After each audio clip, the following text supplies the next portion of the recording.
জায়গা আছে কন্যা সন্তান জন্ম হয়েছে, কন্যা সন্তান হওয়ার কারণে আমাদের জমির ভাগ চলে যাবে, শ্বশুর বলে ডাকবে, লজ্জা লাগবে, ভাগাভাগি কমে যাবে। এই বলে তিনি করলেন কি, ওগো আল্লাহ রাসূল, আপনি বললেন সন্তানদেরকে হত্যা করো না, হত্যা করলে পরে আল্লাহর সামনে জবাব দিয়ে হতে পাবে। ওগো আল্লাহ রাসূল, আমি যে অন্যায় করেছি আমাকে আল্লাহ তাআলা কোনোদিন হয়তো মাফ করবে না। আল্লাহর নবী বললেন, ও আবু দারদা, তুমি বলো বলো কি অন্যায় তুমি করেছ, কি পাপের কাজ তুমি করেছ? আবু দারদা বলেন, হুজুর গো, এত জঘন্য কাজ আমি করেছি, এইরকম জঘন্য কাজ পশুতেও করে না, হয়তো আল্লাহ আমাকে কোনোদিন মাফ করবে না। বলে কি অন্যায় করেছে বলো? আবু দারদা তিনি তখনও মুসলমান হয়নি, সাহাবা হননি। তিনি বললেন, ওগো আল্লাহর রাসূল, আমার যখন স্ত্রী প্রথম গর্ভধারণ করল, গর্ভধারণ করার সময় আমি তখন ব্যবসার জন্য বাইরে চলে গেলাম, বাইরে চলে যাচ্ছিলাম। এমত অবস্থায় আমার বিবিকে বললাম, বিবিরে শোন, তোর গর্ভে যদি পুত্র সন্তান জন্ম নেয় তাহলে তুই সন্তানটাকে আদর যত্ন করে লালন পালন করবি, ভালো করে দেখভাল করবি। আজ যদি তোর গর্ভে মহিলা সন্তান জন্ম নেয়, কন্যা সন্তান জন্ম নেয়, তাহলে তুমি তোমার সন্তানটাকে ওই আতুশালায় তুমি মেরে শেষ করে দেবে, আর পৃথিবীতে বেঁচে রাখবে না। এই কথা বলে আমি আবু দারদা ব্যবসার জন্য বাইরে চলে গেলাম। ইতিমধ্যে প্রথা অনুযায়ী শ্বশুর বাড়ির লোক এসে আমার বিবিকে নিয়ে গেল প্রথম বাচ্চাটা শ্বশুর বাড়ি প্রসব করার জন্য। নিজে না গো, যে স্বামীর আপনার মেয়ের প্রথম বাচ্চা হবে, অধিকাংশ বাপের বাড়ি হয় কি হয় না? 100-র মধ্যে আপনার 95টা মেয়ে বাপের বাড়ি প্রথম বাচ্চা হয়। বাড়িতে করে যেগুলো বাপ নাই, বেঁচে নাই, নিজেতে পারে না, তবুও মা চায় যে প্রথম বাচ্চাটা মায়ের বাড়িতে হবে, কিনা বলুন, মায়ের বাড়িতে হক। এইরকম চিন্তা ভাবনা নিয়ে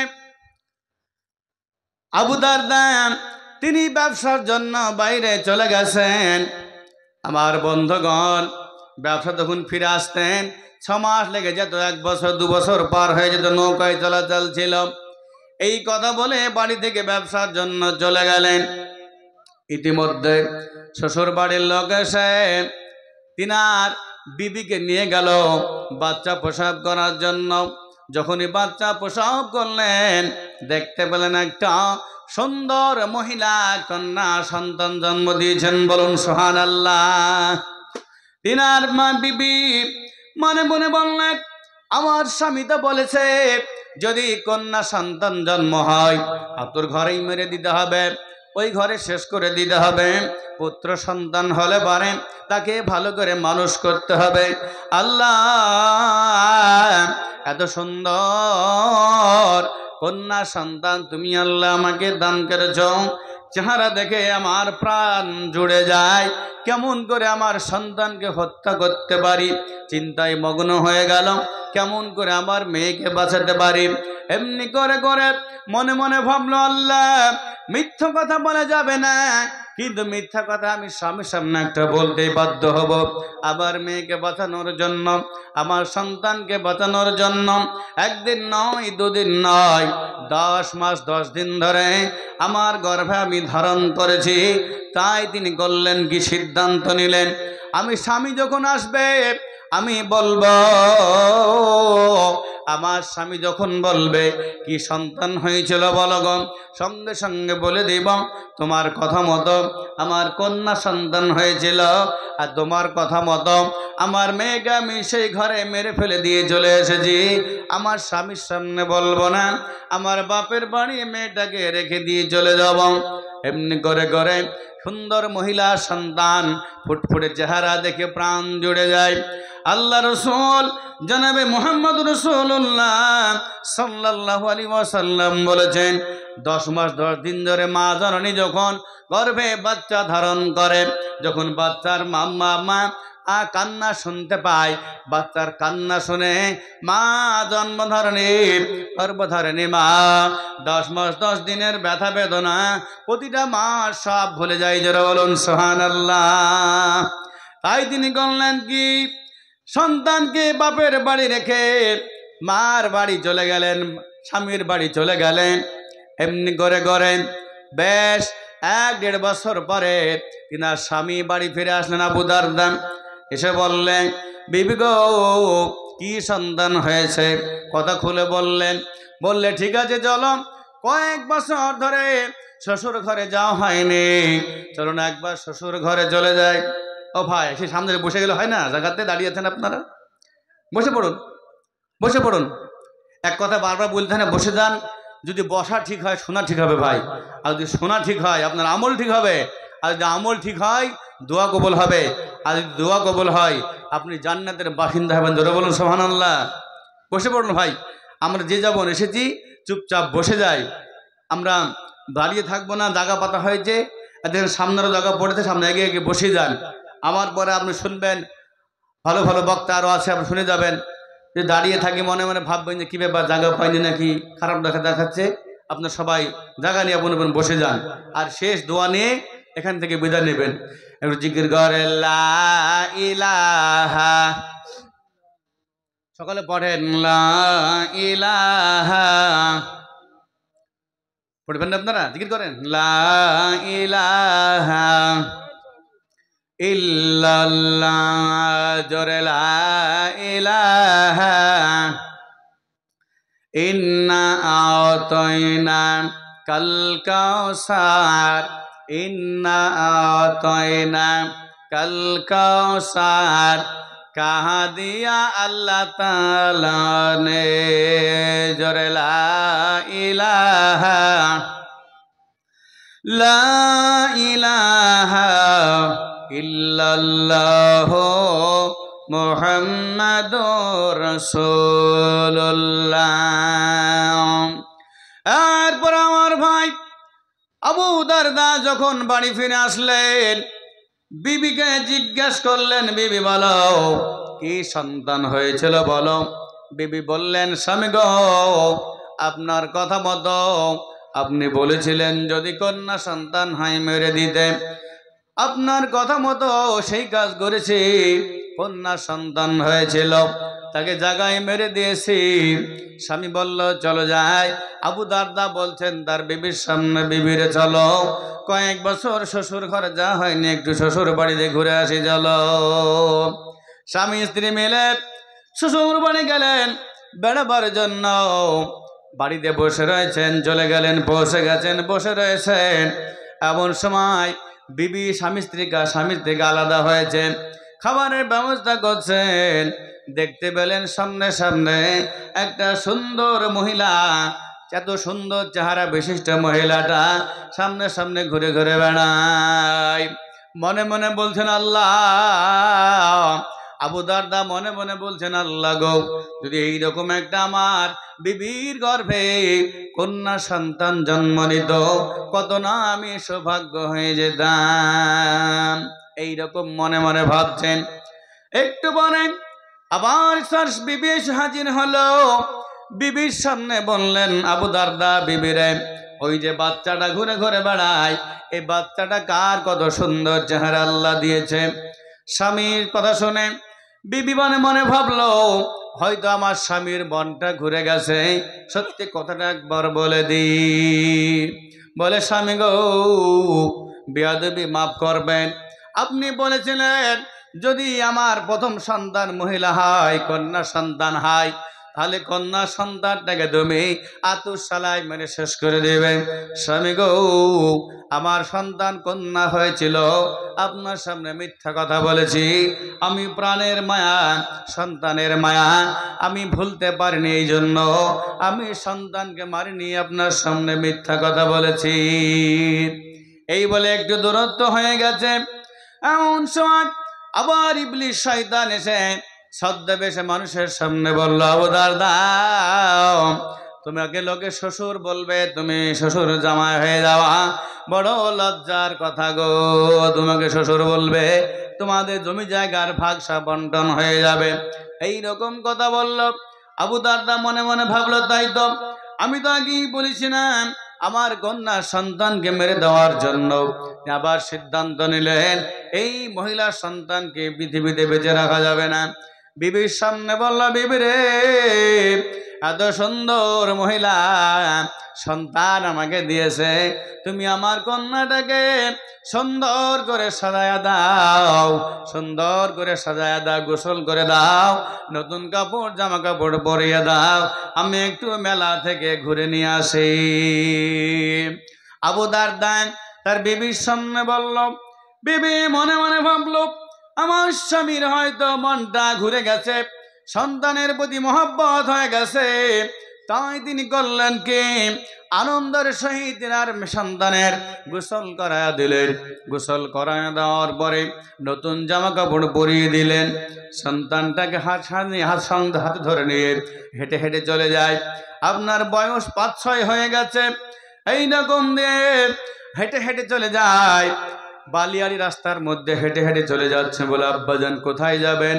আবু দারদা বলে, বেটি রে, ওই বালিয়াড়ি এলাকার পরে যে গ্রাম দেখতে পাও, ওই জায়গায় মেলা বসেছে, তোমাকে নিয়ে যাব মেলা দেখার জন্য। বাচ্চা ছেলে হেঁটে হেঁটে পিপাসা লেগে গেছে। এমন সময় বলল, আব্বা গো, আমায় পানি লাগবে, পিপাসা লেগেছে, পানির ব্যবস্থা করে দাও। আবু দারদা বললে, ও বেটি অপেক্ষা করো, একটু দূরে যাওয়ার পরে মরুভূমি এলাকাটা পার হয়ে যাওয়ার পরে পানির ব্যবস্থা হয়ে যাবে, তুমি প্রাণ ভরে পানি পান করবে।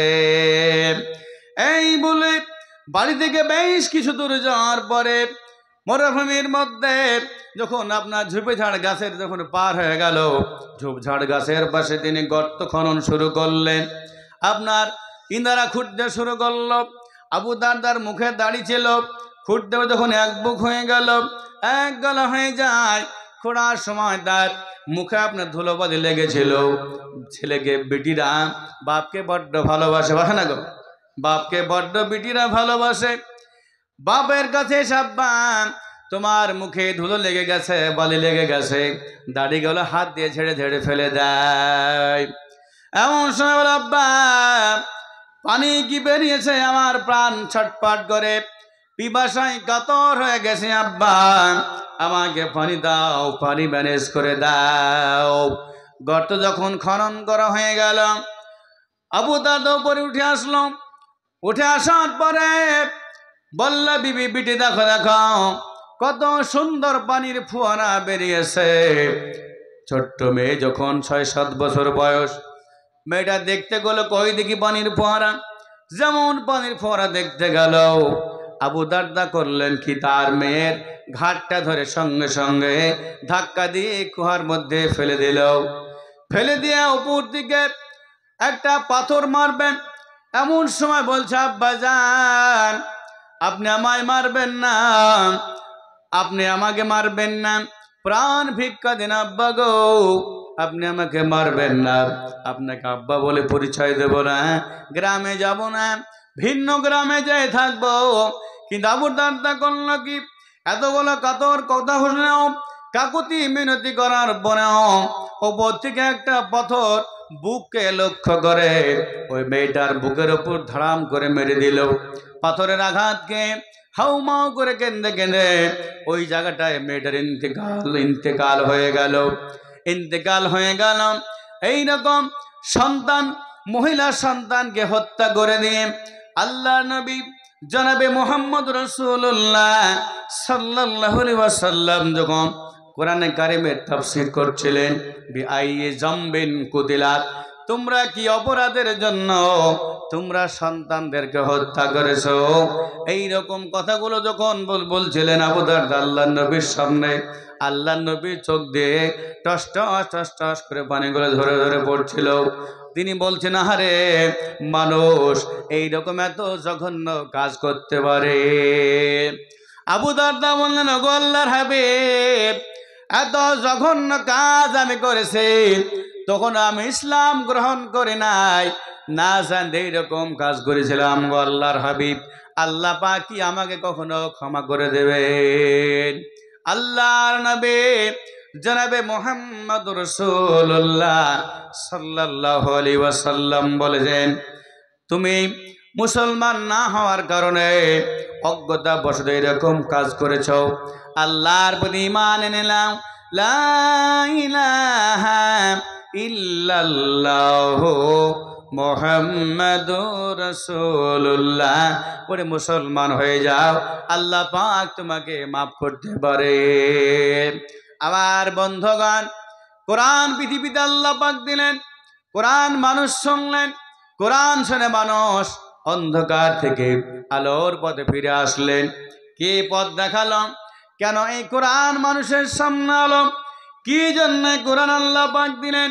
আল্লাহ পাক রব্বুল আলামিন বললেন, কিতাবুন আনজালনাহু ইলাইকা লিতুখরিজান নাসা মিনাজ-জুলুমাতি ইলান-নূর। আল্লাহ পাক রব্বুল আলামিন বলেন, এই সেই কিতাব এই জন্য আমি অবতীর্ণ করেছি যাতে করে মানুষগুলো কোরআনে কারীমকে মানুষ তেলাওয়াত করবে, পড়বে, শিখবে, জানবে, আর অন্ধকার থেকে যারা মানুষ আলোর পথে ফিরে আসতে পারে।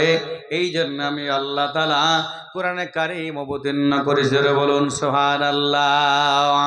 কোরআন মানুষ শিখল, কোরআন শুনল, শোনার পরে যেই মানুষগুলো ডাকাত ছিল, রাস্তায় ডাকাতি করত, সদাগরদের বিরুদ্ধে কাজ করত, ওই মানুষগুলো সদাগরদের মালের পাহারাদার হয়ে গেছে। বলুন সুবহানাল্লাহ। যেই মানুষগুলো জেনা ব্যভিচার করত, কোরআন আসার কারণে, কোরআন পাওয়ার কারণে, কোরআন মানার কারণে ওই লোকগুলো সবাই সাহাবা হয়ে গেল, আর তারা নারীদের রক্ষার দায়িত্ব নিয়ে নিয়েছে। বলুন সুবহানাল্লাহ। আমার সম্মানিত বন্ধুগণ, কোরআন যদি আজ আপনার আমার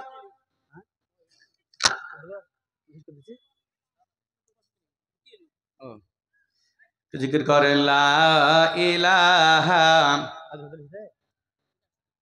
লা ইলাহা ইল্লাল্লাহ, জোরে লা ইলাহা ইল্লাল্লাহ, ইন্না আতাইনা কাল কাউসার, ইন্না আতাইনা কাল কাউসার, কাহা দিয়া আল্লাহ তাআলা নে, জোরে লা ইলাহা। তোরা পড়েন, লা জিকির করলে গুনাহ মাফ হয়, অন্তর আলোকিত হয়। কি হয় গো? অন্তরে নূর ফুটে। বলুন সুবহানাল্লাহ। জোরে লা ইলাহা। গুনাহ যদি করে সে বান্দা, গুনাহ যদি করে সে বান্দা, তওবা করে সে মানে, গুনাহ যদি করে সে বান্দা, তওবা করে সে মানে, লা ইলাহার কিরণ গিয়ে ফুল ফোটাবে মানে, লা ইলাহা। যারা পড়েন লা ইলাহা লা ইলাহা ইল্লাল্লাহু মুহাম্মাদুর রাসূলুল্লাহ।